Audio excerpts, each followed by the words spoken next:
네,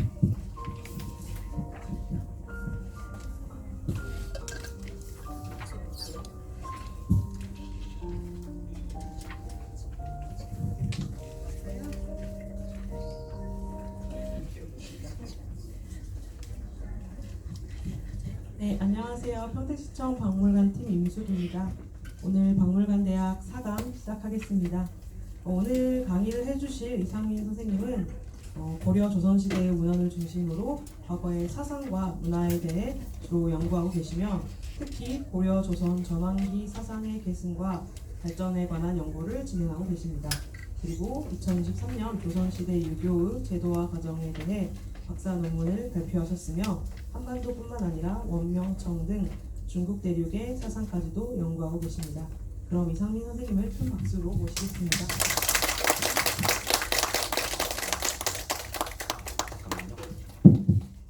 네. 소개받은 이상민이라고 합니다.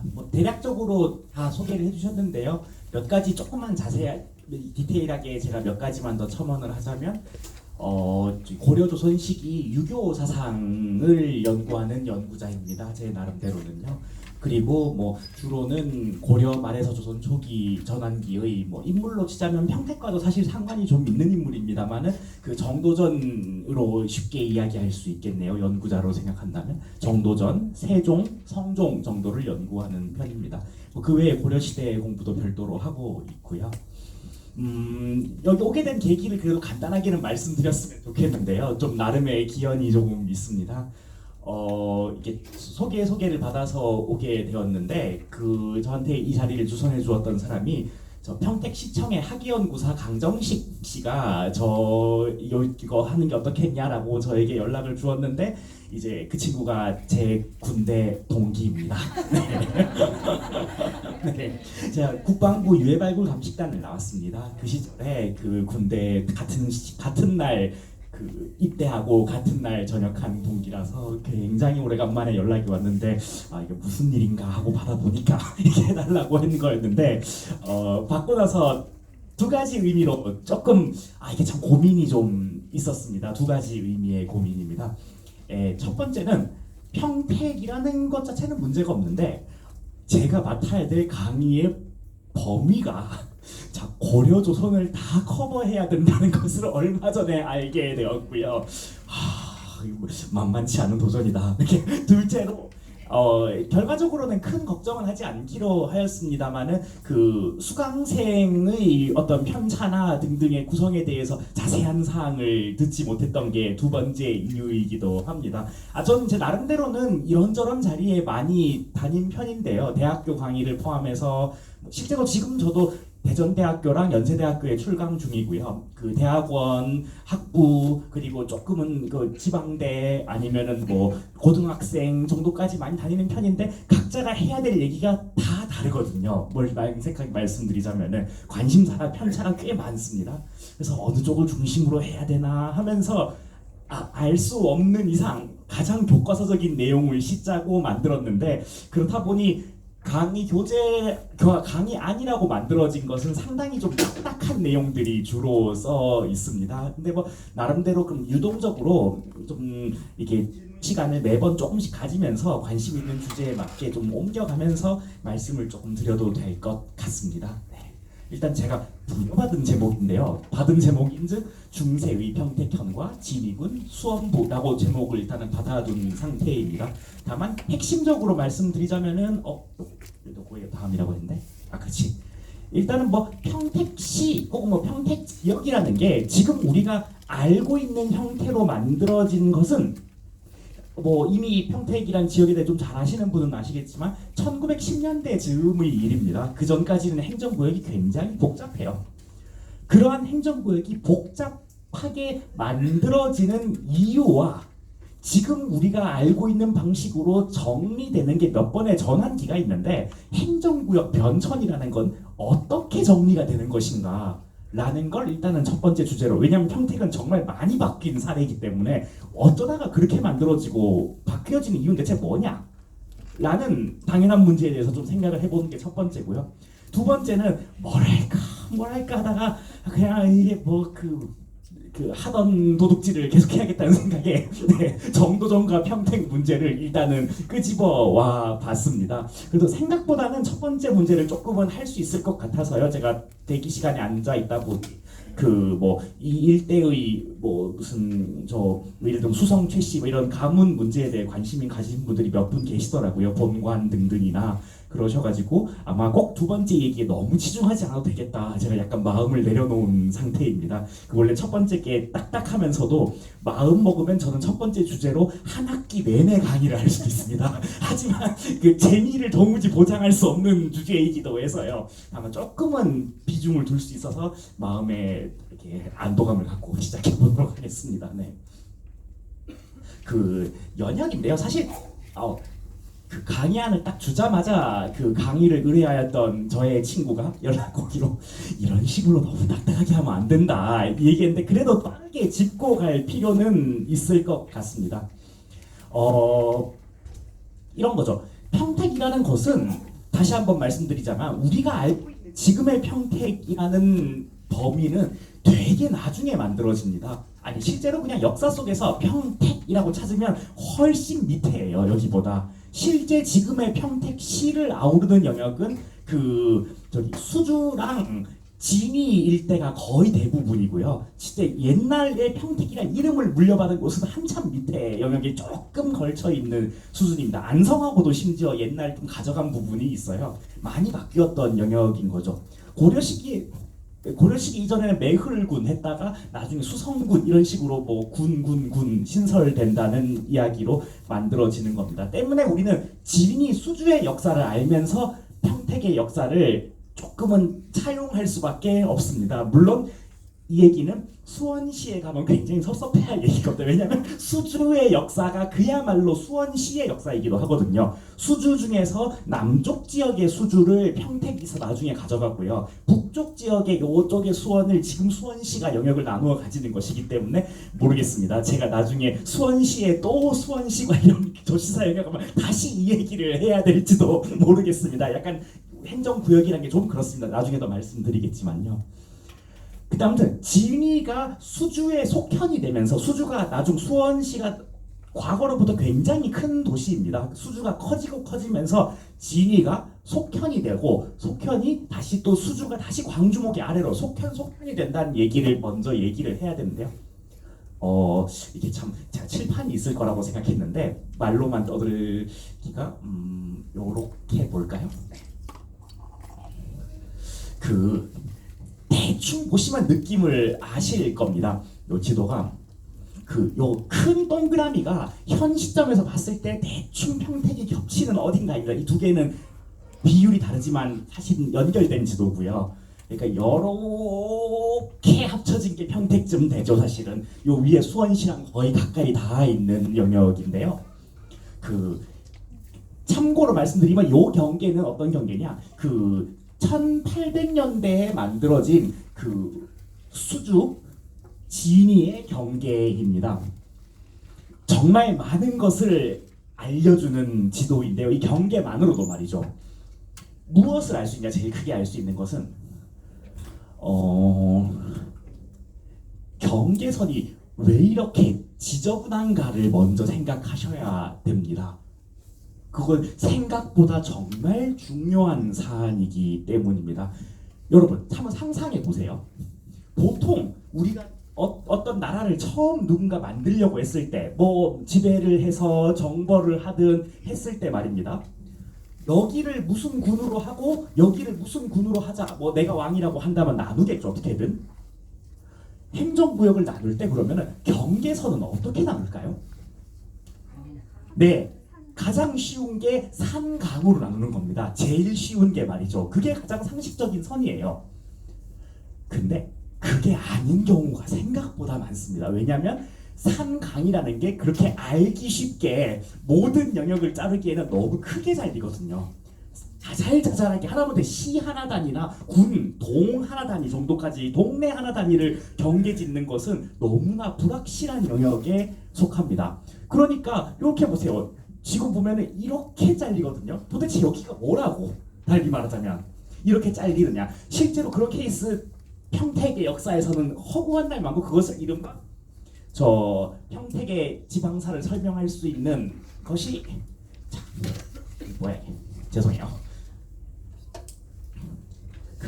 이거 제일 위에가 마우스 포인트죠. 네, 아이고 기능이 견아상입지라고 부르는 게 평택 일대의 지방사에서 난무하고 있습니다. 견아상입이란 무엇이냐? 그 개의 어금니가 서로 끼어들듯이 이렇게 되어 있다. 네. 그 경계가 굉장히 복잡한 지형으로 만들어져 있다는 게 평택의 지방사에서 굉장히 처음 시작부터 만들어진 중요한 요소입니다. 왜 그렇게 그럼 삐죽삐죽하게 나와 있냐? 제가 다시 한번 그 얘기를 돌아가야 되는데 이것 때문입니다. 태조가 남쪽을 정벌할 때 이 지역의 인물 김칠, 최승규 등 200명이 귀순해서 도운공으로 수주로 승격받았고 진희현을 속편으로 거느렸다. 이 문장이 저 나중에 좀 더 지방지 보실 때 자세히 나올 문장인데 정말 많은 것들이 설명 들어있는 문장입니다. 대부분 견아상입지가 왜 생기냐? 외부 정벌을 시작해야 되는 입장에서 딱 요만큼만 차지하고 있는 어떤 지방 세력이 있는 겁니다. 그 지방 세력이 뭐 나중 되면 다 결국 고려나 조선이나 국가로 통합이 되지만 자, 후삼국 시대 같은 복잡한 시대를 생각해 보자는 거죠. 견훤 아버지가 누굽니까? 흔히 뭐 아자개나 뭐 이렇게 많이 부르잖아요. 어디 성주라고 돼 있습니다. 그러니까 신라가 망한 입장에서 뿔뿔이 흩어져 있는 어떤 지방 세력들의 은하수 같은 많은 영역 속에서 한 요만큼 차지하고 있는 누군가가 있고요. 또 이 정도면 정리가 많이 됐습니다. 이게 이미 19세기쯤 됐기 때문에 뭐 딱 요만큼만 차지하고 있는 어떤 지방 세력이 또 있고요. 일렬로 안 그어지는 것은 각자의 영역이 이미 자잘자잘하게 다 붙어 있는 겁니다. 만약에 저희가 그 자잘자잘한 영역들의 모든 경계선을 알 수 있다면 결국 방금 말씀하신 대로 산이나 강 혹은 직선으로 수렴될 겁니다.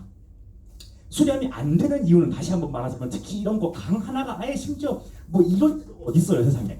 강이 그 오묘하게 이 땅에만 강이 포함이 안 되게 들어가 있는 지도가 세상에 어디 있습니까? 여기 끼고 있으면 나라도 이 강이 우리 땅이라고 하지. 당연합니다. 이 강을 딱 감싸고 있는 어떤 지방 세력이 있었던 겁니다. 간단하게 말씀드리자면 즉 정벌 과정에서 아주 작은 지방 세력들을 하나씩 모으는 과정을 거친 지역, 그 중에서 그 전투가 조금 치열하거나 그리고 하나의 거대 세력이 아닌 소규모 세력을 다수 흡수한 지역에서 일반적으로 나타나는 케이스가 이 견아상입지 혹은 한 가지 비슷한 케이스 더 있습니다. 월경지라고 아십니까? 네, 똑같은 현상입니다. 월경지는 이게 행정구역상으로는 여기 있는데 여기에 갑자기 떨어져 있는 경우, 자연이 만든 월경지는 섬입니다. 한마디로 말해서 섬 같은 케이스처럼 이렇게 불쑥 떨어져 있는 육지 안에 섬처럼 떨어지는 월경지도 마찬가지 현상으로 그 영토 확장 과정에서 일어나는 불균형적인 발전으로 인해서 발생하는 일이라는 거죠. 그리고 뭐 다시 한번 말씀드리자면 평택은 그런 대외 정벌 속에서 불쑥불쑥 만들어진 곳이다. 자, 한 가지 여기서 나름대로 상상력이 좀 필요하십니다. 평택이 그만큼 태조 왕건의 땅이 되는 과정에서 말이죠. 원래 고구려하고도 저기 경계쯤 되고 그 고려 기준에서도 조금 늦게 들어가는 땅이라고 할 수 있는데 합해지는 과정에서 자, 방금 아까 사료 다시 봐야겠네요.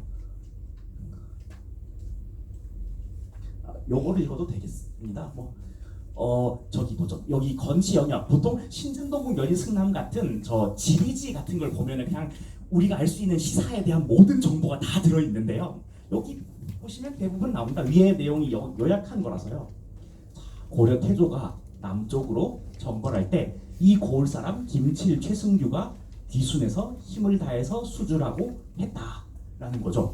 그게 이런 식입니다. 그러니까 김칠이랑 최승규는 원래는 수원 지역 사람일 수도 아닐 수도 있습니다. 그거는 확실하진 않아요. 다만 확실한 것은 김칠이라 이 고을 사람이라고 했으니까 높은 확률로 그 수성 지역 사람이겠죠. 근데 여기 지역을 정벌하는데 유의미하게 힘을 보탰다 이겁니다.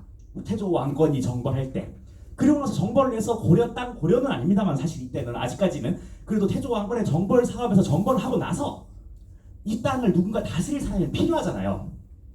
당연히 먼저 줘야 되는 것은 이때 가장 큰 공로자한테 주는 겁니다. 이런 식으로 해서 하나씩 하나씩 떼어주다 보니까 불쑥불쑥하게 만들어진다는 거죠. 네. 근데 여기서 한 가지 조금 더 자질구레하게 하나만 더 설명해도 좋을 텐데, 강의의 원래 본 주제와는 벗어나지만 조금 흥미를 가지실 것 같아서 본관이라는 거 여러분 다 아시죠? 나는 제일 예컨대 저는 경주 이씨 뭐 입제공 파 뭐 이렇게 돼 있습니다. 그 파고들 훨씬 낮은 거고요. 그때 본관이라는 것은 언제 만들어지냐라는 질문에 생각보다 속 시원하게 알고 계시는 분이 의외로 거의 없습니다. 왜냐? 예를 들어보죠. 저도 되게 공부를 하면서 알게 된 겁니다.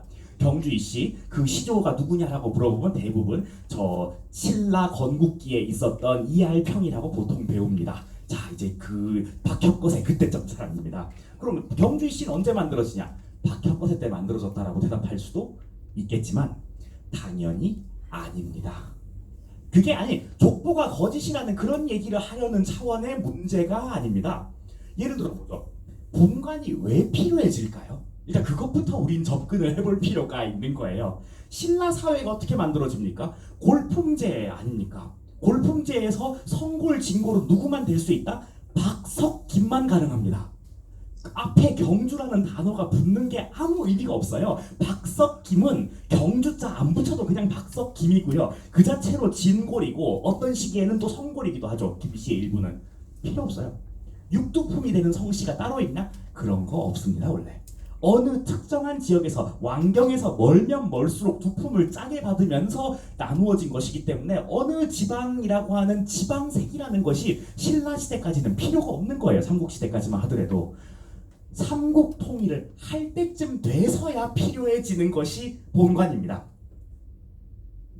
이런 식인 거죠. 예를 들면 아까 이 수주가 대표적인 케이스입니다. 수주 최씨는 굉장히 재미있는 성씨고 연구도 꽤 많이 된 수원 최씨는 성씨인데, 그래서 수원 지역을 정벌하는 과정에서 최씨들한테 그 공을 많이 세웠다고 수원 지역을 하사하는 거예요. 제일 좋은 건 산 강을 따라서 주는 거겠지만 이제 수원 최씨가 영향을 내릴 수 있는 어떤 정도를 정해서 주겠죠. 왜냐? 누구는 공을 많이 세우고 누구는 공을 적게 세우고 또 갈리잖아요. 그러니까 누구는 이만큼 떼주고 누구는 이만큼 떼주고 요만큼 떼주고, 근데 또 그러고 보니까 다른 지역이랑 또 경계선을 군사적인 분계선이 있으니까 또 조금 밀려나고, 이런 일을 반복하다 보니 견하상입지가 발생하게 되는 겁니다. 그런데 이제 그러고 나서 수주 최씨가 충분히 공을 세워서 너 이 땅을 이제부터 지배해라 해서 태조왕건 이후부터 쭉 거기서 최씨들은 우리로 지금 조선시대 감각으로 치면 집성촌 비스금리하게 모여 살아요. 그러면 이제 이 사람은 원래부터 수주에 살았던 최씨이긴 하지만 고려가 통일된 이후부터는 이제 새로 이 사람처럼 원래 살던 사람도 있지만 원래는 저 멀리 살다가 정벌 사업에서 공을 세워서 자기가 안 사는 지역을 받은 사람도 있는 거예요. 그런 경우는 이제 새로 자기가 받은 봉토에 바로 자기가 살게 되죠. 이런 식으로 전국의 지배층들이 뿔뿔이 흩어져서 자기 자리를 잡으면서 사는데, 그때부터 부여받는 것이 이른바 본관인 겁니다. 무슨 말이냐? 경주 이씨 잘 찾아보면 신라 시대에 몇 명 없습니다. 뭐 찾아보면 있겠죠. 근데 별로 없어요. 더 핵심적인 것은 신라가 복속되는 과정에서 경주 지역에 유의미하게 왕건에게 충분히 협력을 한 사람이 경주의 일정 영역을 하사받으면서 자기가 이씨란 건 알아요. 경주 이씨가 되는 거예요. 이런 식으로 하나씩 나누어지는 겁니다. 더 적나라한 예시를 들어드리죠. 경주 최씨 혹시 있으실까요 여기에? 때마침 안 계시는군요. 경주 최씨의 시조는 최치원입니다. 그럼 경주 최씨인 분한테 물어볼 수 있죠. 최치원 아버지는 뭔 성이냐고. 알 수가 없어요. 사실은 최씨 맞습니다. 맞는데 그 경주 최씨가 통일신라 때 하사됐기 때문입니다. 같은 이유로. 사실은 그렇습니다. 심지어 조금만 더 어려운 얘기를 하자면은 그냥 성이 원래부터 없던 사람도 신라 시대에는 부지기수입니다.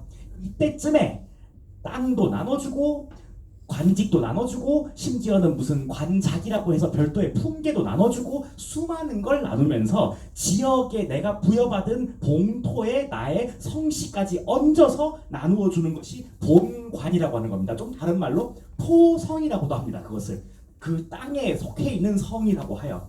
그렇기 때문에 경주 이씨의 시조가 누구냐라고 물으면은 물론 이때 이씨가 받으면서 말입니다. 경주 이씨가 저희 집안 예를 들면은 경주 씨를 받으면서 우리 집안은 내가 이제 받긴 받았지만 사실은 그 신라가 건국될 때부터 유래하였다라고 주장해서 시조를 신라 초기로 잡을 수는 있는데요. 경주 이씨가 자신을 경주 이씨라고 주장하기 시작한 시기는 대체부터 언제부터냐?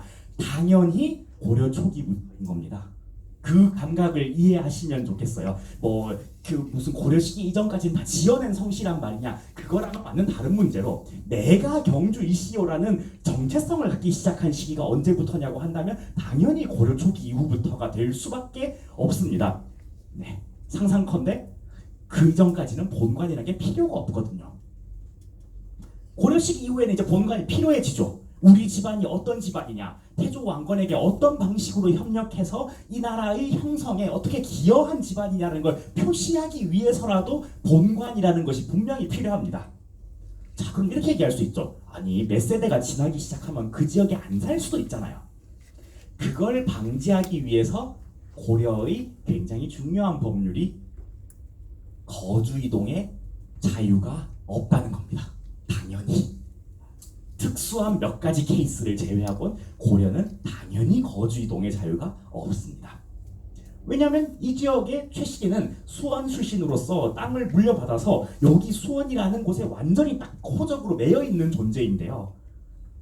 내가 마음대로 이동하다가 막 흩어지면 어떡해요? 지금 찾아도 몇 명 찾을 수 있을까 말까 이런데 말입니다. 당연히 찾을 수가 없는 흩어지는 특권 자체가 흐트러질 수 있기 때문에 당연히 거주 이전의 자유가 없는데 가장 대표적으로 거주 이전의 자유가 생기게 되는 예외가 있습니다. 너무 쉽지만 확실한 예외.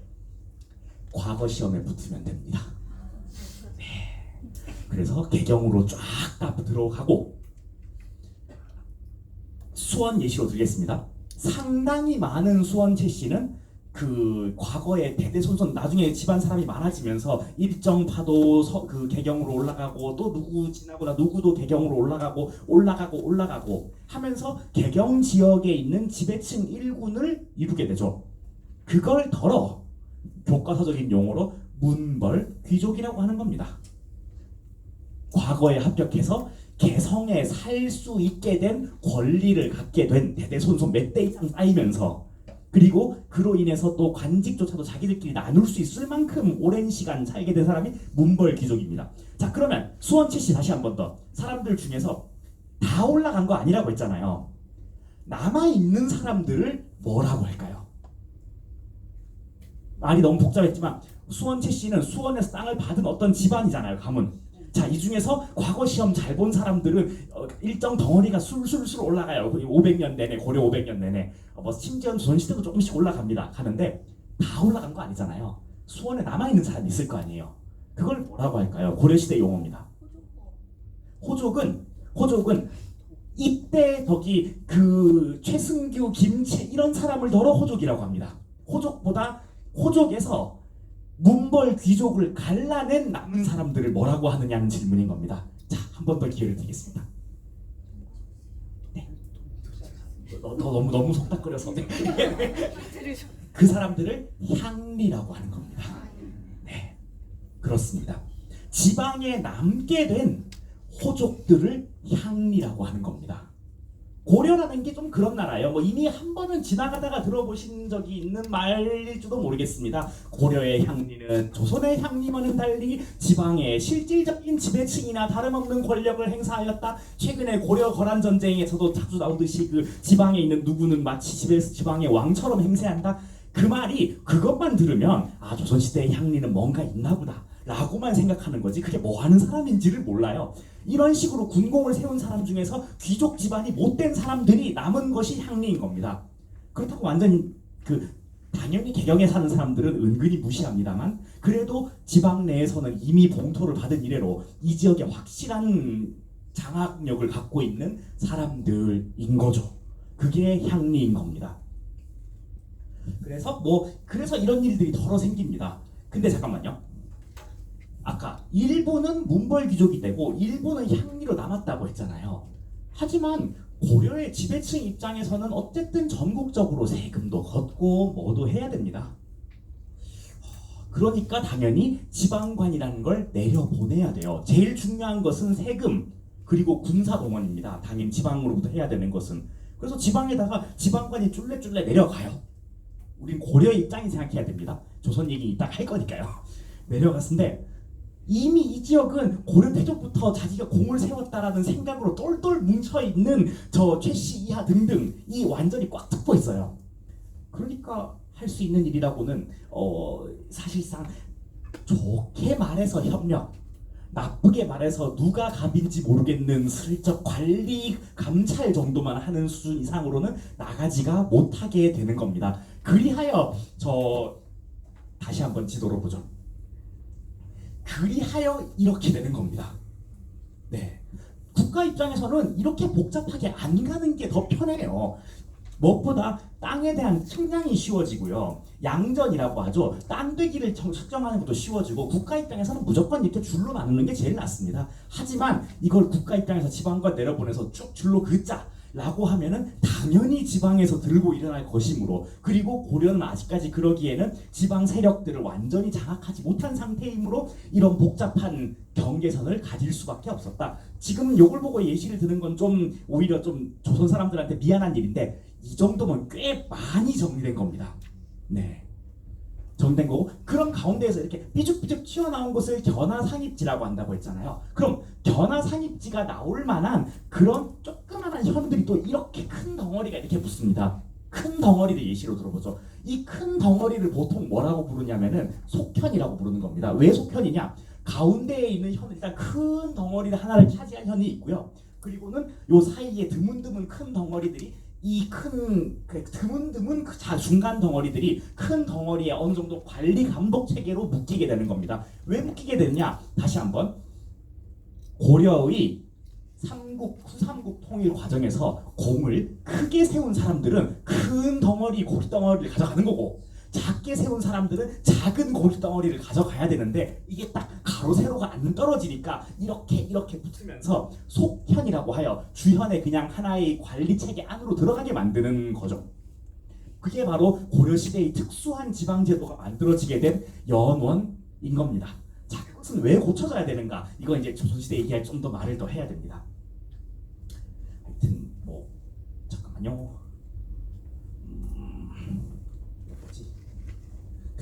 이런 겁니다. 일단 그래도 기왕 잠깐 텐션이 너무 높았으니까 요거 창을 잠깐만 좀 열어볼게요. 그럼 이런 건 대체 어디서 볼 수 있느냐? 대체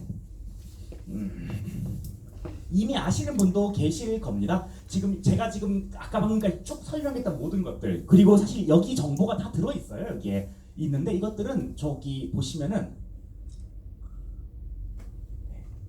한국고전종합DB라는 곳에서 일부러 제가 그거 홈페이지를 바로 직 링크를 안 걸었습니다. 인터넷 접속이 안 되는가? 네. 해서 고전 번역서 들어가서 보통 많은 걸 볼 수 있지만 보통 여기에 유용하게 쓰이는 것이 신증, 동국, 여지, 승남입니다. 그러면 4조 제목 주르르르 신증, 동국, 여지, 승남이 있죠. 누르고 권수가 많지도 많습니다. 일단은 누르보면은 끝도 없죠. 보면 근데 대신에 그 대충 보면 압니다. 하나씩 열어보다 보면 경기도가 나올 때가 돼요. 서울, 개성 하다가 경기도를 열었을 때 광주, 경기도, 여주, 경기도 이제 음주, 과천, 양지 이제 슬슬 다가온 것 같아요. 제가 볼 때는 경기도. 자 이제 수원 도어부가 나온 거죠. 예를 들면은 수원 도어부 누르잖아요. 방금 제가 봤던 게 나옵니다. 원래 고구려의 애홀군인데 하면서 이게 언제 쓰여진 것이냐? 성종 때, 조선 성종 때 1차로 만들고 조선 중종 때 여기다가 보충한 게 신증동 여지승남입니다. 나중에 돼서 여기 있는 내용을 조금 줄이거나 늘리거나 하면서 여지도서나 뭐 이런저런 다른 책들이 더 만들어지게 되는데요. 핵심 정보는 여기서 대부분 건질 수 있습니다. 그리고 대부분 평택 시사 뭐 이런 거 있잖아요. 책 같은 것들은 거의 여기 있는 내용을 2차로 정리한 것이라고 봐도 과언은 아닙니다. 요 한국 고전 종합 TV에 들어가셔서 신증동 구입 여지승남을 찾아본다. 뭐 그런 게 보통 좋은 방법이 됩니다. 아니면 뭐 여지도서 이런 것도 비슷한 역할을 하는데요. 제일 좋은 게 늘 신증동 여지승남입니다. 보통 여지도서는 여기서는 제공 안 하는군요. 하여튼 하나만 더 알려드리겠습니다. 그래서 여기 어쨌든 그리고 아까 쭉 지도를 보여드렸잖아요. 근데 이 지도에 아주 특화되고 전문적인 것은 방금 1812년 경계를 보여드렸단 말입니다. 지금 현재 평택 시계는 제가 오히려 어설프게 그린 이 동그라미고요. 요거는 1812년 경계입니다. 우리가 그걸 대체 어떻게 아냐? 이것은 그 서울대를 거점으로 한 그 나름대로 저기 사업팀에서 수년에 걸쳐서 진짜 생 노가다를 해서 만들어 놓은 게 있습니다. 그게 최근에 어떤 그 동북아 지도 관련된 일로 인해서 엎어졌다가 다시 살아났다가 우여곡절이 많은데요. 역사 지리 정보라고 하는 사이트가 있습니다.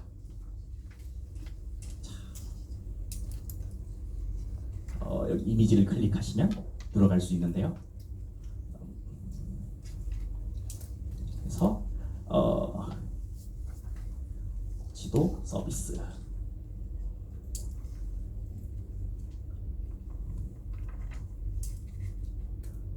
국사편찬위원회를 중심으로 나오는군요.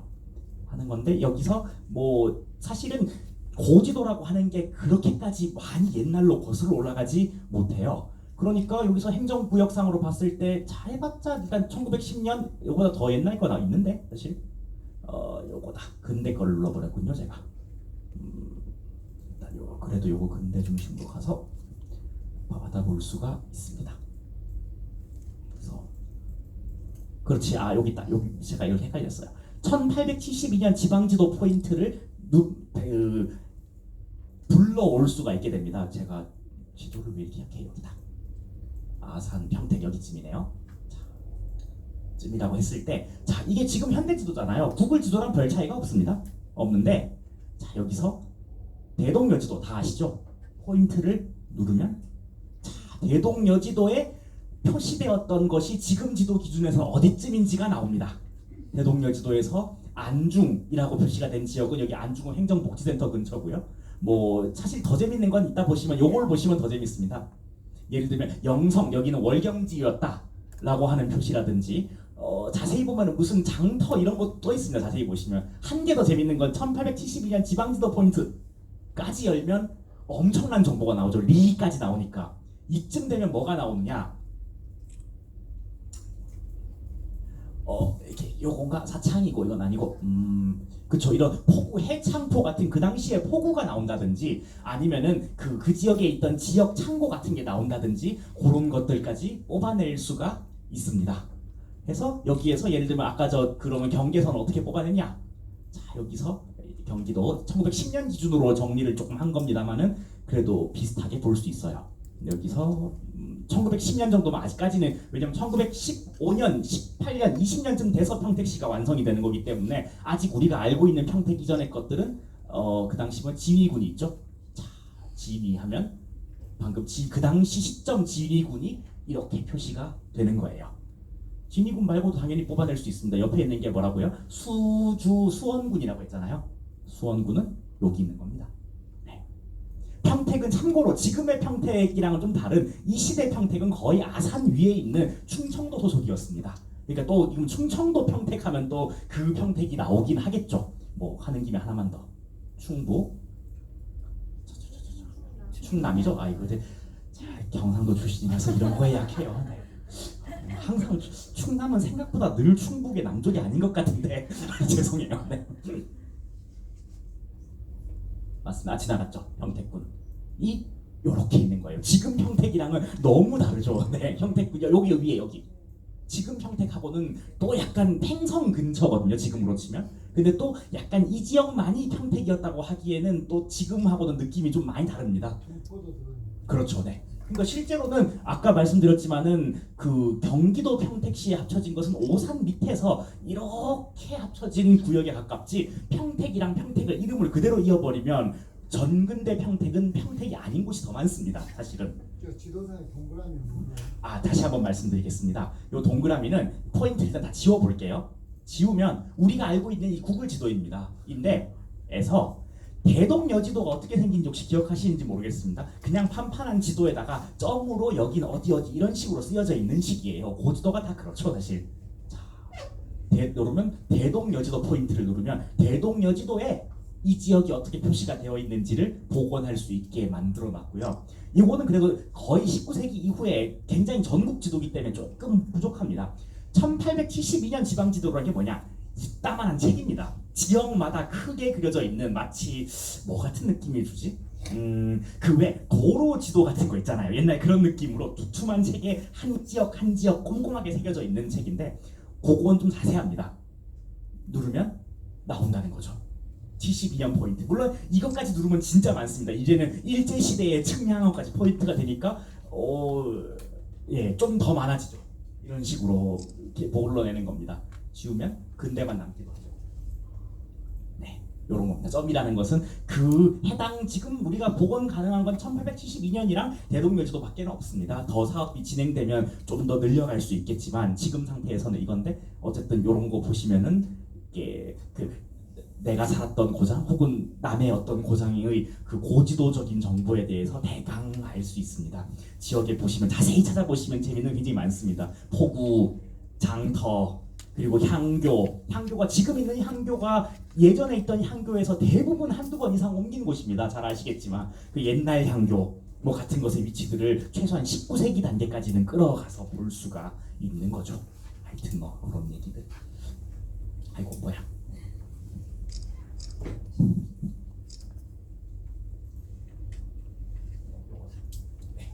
됐습니다. 뭐 이런 것들이 있다. 그래서 신증동 여승남 보면은 요 지역의 지역사에 대해서 간단하게 대부분 요약이 되어 있다. 그리고 그만큼 복잡했던 만큼 그 평택 지역의 지역사 또한 굉장히 좀 이렇게 우리가 흔히 아는 것처럼 대단한 인물들이 나와서 크게 커지는 것이라기보다는 굉장히 작은 고을들, 당연히 차별받습니다. 소편들은 차별받고 나중에 심지어는 향소부곡이라고 하여 그 지역에서 그냥 저기 수공업 같은 역을 떠먹기도 합니다. 이렇게 삐죽 조금 튀어나온 지역이니까 그냥 거스러미 같이 하기도 하는 거죠. 그리하여 이런 일들도 생기는 겁니다. 저 보시면은 심지어 이런 일들도 있습니다. 원종 12년에 그 유명한 일입니다. 나름 지미 밀란이라고 하여 그 창량에 방수하고 있는 몽골 군사가 대부도에서 침노하고 노략질하자. 이게 다 사료 용어니까 말이 너무 복잡네요. 간단히 말씀드리겠습니다. 자, 때는 언제냐? 그 고려가 몽골에 항복한 이후입니다. 슬슬. 완전 항복은 아니에요. 삼별초가 좀 있고 근데 거의 이제 전황이 다 넘어간 이후의 일입니다. 그래서 일단 몽골군은 완전히 빼지는 않은 어떤 상황인 거죠. 하는데 그맘때쯤에 저 몽골군, 아직까지 승전군으로서 본국에 돌아가지 않은 몽골군들이 평택 지역을 약탈하는 거죠. 네, 약탈을 하니까 섬 사람들이 원망하고 분해서 몽골 군사를 죽이고 반란을 일으켰다. 이런 거죠. 네, 그렇게 해서 그래서 그 안열이, 근데 이게 섬이잖아요. 반란 일으킨 곳은 섬에 있는데 가운데 부사 안열이 군사를 거느리고 평정하자, 그래서 수원이 도호부로 올라갔다. 공으로 인해서 이제 원래는 수주는 도호부라고 하는 것은 일종의 광역시 같은 건데 아니었는데 광역시로 업그레이드 되기도 합니다. 이거보다 더 옛날 일이지만 이런 일도 있어요. 더 다음 장에 요거 보다가 말았네. 그렇죠. 반대 일도 있습니다. 보시면은. 자, 공민왕 11년에 홍건적이 선복을 보내서 양광도의 주군에게 항복하기를 권유하니까 수원 사람들이 나서서 항복을 해버렸다. 충분히 가능한 일입니다. 나쁜 사람이라고 생각하고 싶지는 않아요. 전근대의 국방체계라는 것은